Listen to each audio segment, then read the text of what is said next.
Assalamualaikum warahmatullahi wabarakatuh. My name is Nurul Najwa. I will present our procedure for heat pump. First, connect the unit to the cooling water supply. 2. Switch the unit on. 3. Fix the flow rate of the cooling water. 4. Wait for the temperature readings to stabilize. 5. Record the egg temperature readings, the cooling water flow rate, as well as the minimum and maximum pressures. 6. Repeat the experiment with the different cooling water flow rates.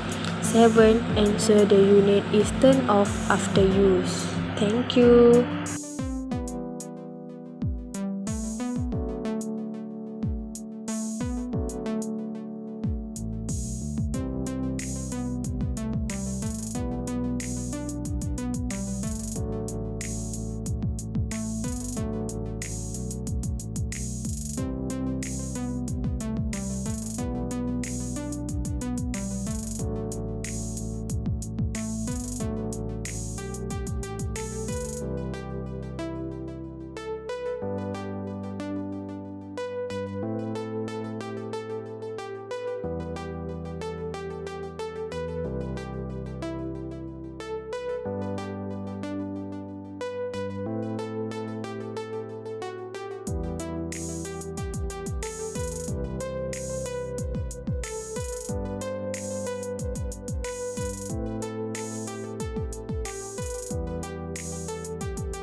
First, turn on the power.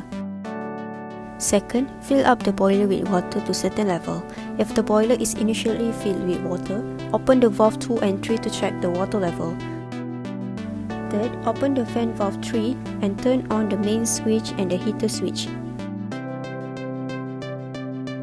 Observe the steam temperature rise based on table as the water boils. Next, record the steam temperature and pressure when the boiler is heated until the steam pressure reaches 6.0 bar. Then turn off the heater and the steam temperature and pressure will begin to drop. Lastly, record the steam temperature when the boiler is cool until the steam pressure reaches atmospheric pressure.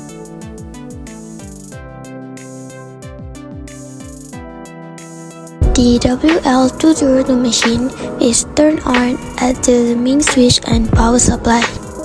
The insulated tank is then filled with an amount of ice and its water.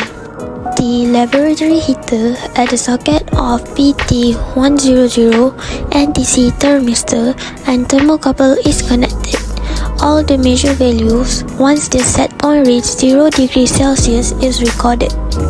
After that, a container of water is placed on the laboratory heater where the water needed to boil until 40 degrees Celsius. Next, a bimetallic thermometer is placed on the insulated flask. In the case of NTC thermistor, the resistance values is measured by connecting the constant temperature sensor to the 4mm signal jacks on the multimeter with each adapter cable. For resistance measurement, the specific temperatures can be simulated by connecting the input of the display to the built-in shunt resistance.